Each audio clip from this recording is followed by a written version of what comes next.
Israel दुनिया भर में अपनी तकनीक और बेखौफ सेना के लिए मशहूर है। अक्सर कई किस्से ऐसे सामने आते रहते हैं जो बताते हैं कि इजराइल अपने दुश्मन का खात्मा करने के लिए कुछ भी कर सकता है। फिलहाल आपने पेजर अटैक तो देखा ही, जिसने आतंकवादियों को अंदर तक डरा दिया।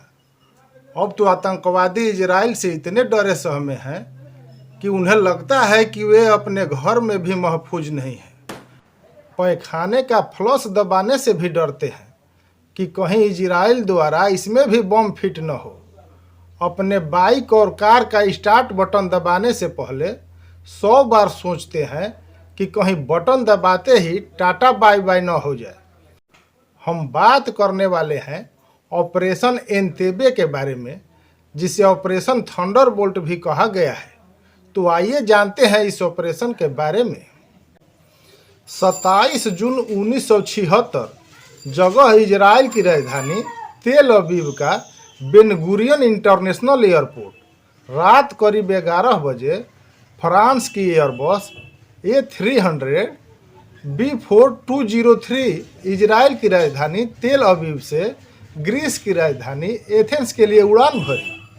इस फ्लाइट में 246 यात्रियों के अलावा क्रू के 12 सदस्य सवार थे, लेकिन इन्हें यह नहीं पता था कि वे एक बड़ी मुसीबत में फंसने जा रहे हैं। लगभग 1.5 घंटे बाद यह फ्लाइट एथेंस पहुंची, जहां से इस प्लेन में 58 यात्रियों के साथ 4 आतंकवादी भी सवार हो गए। इनमें से 2 फिलिस्तीनी लिबरेशन आर्मी से जुड़े थे, जबकि 2 जर्मनी के रिवॉल्यूशनरी ब्रिगेड से संबंधित थे। इन्हीं आतंकवादियों को इस प्लेन का अपहरण करना था। एथेंस से इस फ्लाइट ने जैसे ही फ्रांस की राजधानी पेरिस के लिए उड़ान भरी, इन आतंकवादियों ने प्लेन को हाईजैक कर लिया। शुरुआत में आतंकियों ने इस प्लेन को लीबिया के शहर बेनगाजी लेकर गए, जहां हाईजैकर्स की मांग पर प्लेन में फ्यूल भरा गया। 7 घंटे बेनगाजी में रुकने के बाद आतंकियों ने एक महिला को बीमार होने के कारण रिहा कर दिया। इन आतंकियों ने कई अरब देशों में इस प्लेन को लैंड कराने की मांग की, क्योंकि इनको यह उम्मीद थी कि इजराइल से दुश्मनी होने के कारण ये देश लैंडिंग की परमिशन दे देंगे। लेकिन अंतर्राष्ट्रीय और कूटनीतिक कारणों से कई देशों ने विमान के लैंडिंग से साफ मना कर दिया।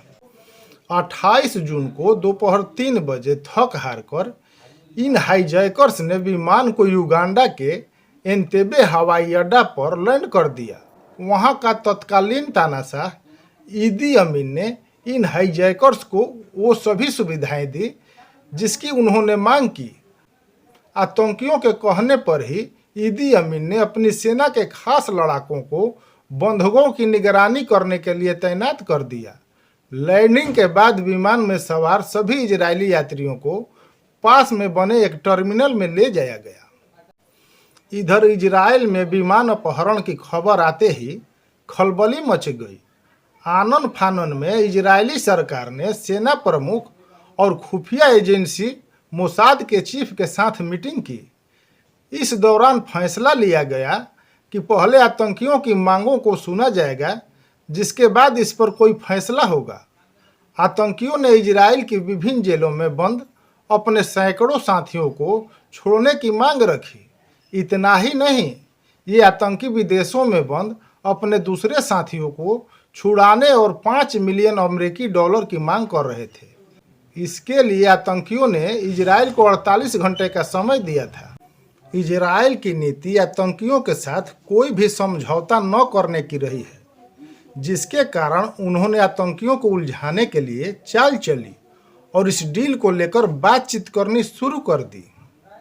इस दौरान खुफिया एजेंसी मोसाद के जासूसों ने एंतेबे हवाई अड्डे से खुफिया जानकारी जुटानी शुरू कर दी। 30 जून को आतंकियों ने बंधक बनाए गए लोगों में से 48 को रिहा कर दिया। इनमें से अधिकतर बूढ़े और बीमार लोग थे। इन सभी को एक स्पेशल फ्लाइट से पेरिस भेज दिया गया। इतने कम समय में इजरायली सरकार और सेना ने खुफिया एजेंसी के साथ मिलकर हाईजैकर से 4 जुलाई तक का समय मांग लिया, जिसके बाद आतंकियों को भरोसा हो गया कि इजरायली सरकार उनके सामने घुटने टेकने के लिए तैयार हो गई है। इसलिए उन्होंने गैर इजरायली नागरिकों को रिहा कर दिया। अब एंतेबे हवाई अड्डे पर केवल 94 इजरायली यात्रियों के साथ कुल 116 लोग ही बंधक बचे थे। 3 जुलाई को इजरायली कैबिनेट की मीटिंग हुई। ऑपरेशन एंतेबे यानी ऑपरेशन थंडरबोल्ट को मंजूरी दी गई। इजरायल वायुसेना के विमान ने उड़ान भरी और लाल सागर से होते हुए युगांडा के लिए रवाना हुए। रास्ते में 2 बड़ी चुनौतियां थी।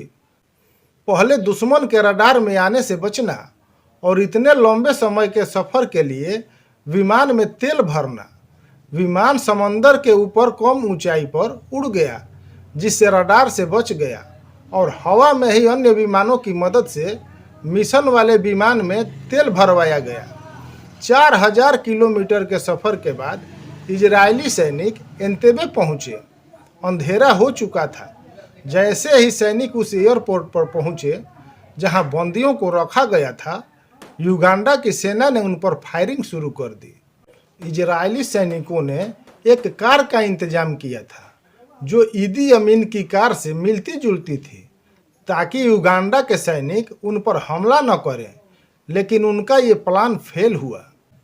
ऐसे में अब इजरायली सैनिकों ने तुरंत ही उस जगह पर धावा बोल दिया जहां पर बंदियों को रखा गया था।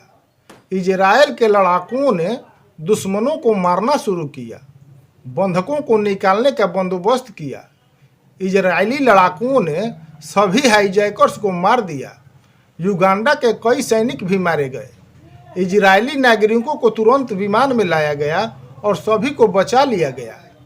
इजरायली सैनिक हिब्रू भाषा बोल रहे थे ताकि इजरायली लोग ये समझ जाएं कि ये अपने देश की सेना है और हमारी रक्षा करने के लिए आई है, और युगांडा के सैनिक ये न समझ पाएं कि ये बोल क्या रहे हैं।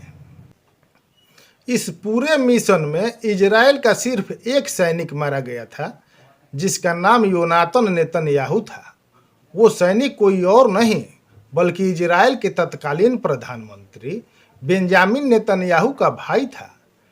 योनातन इजरायल का हीरो बन गए थे, जिसने 30 साल की उम्र में अपनी जान गंवा दी। लेकिन सबसे बड़ी बात यह थी कि इजरायल ने अपने सभी सैनिकों को बचा लिया और युगांडा एयरपोर्ट पर खड़ी सभी विमानों को बर्बाद कर दिया। इजरायल का मैसेज साफ था कि छेड़ोगे तो छोड़ेंगे नहीं, चाहे तुम पाताल में ही क्यों न चले जाओ। दोस्तों, आपका अपनत्व ही हमारी अनमोल धरोहर है। कृपया इसे बनाए रखें। अगर जानकारी अच्छी लगे तो लाइक, कमेंट और शेयर करना बिल्कुल न भूलें। मिलते हैं किसी अन्य जानकारी के साथ। तब तक के लिए राम राम।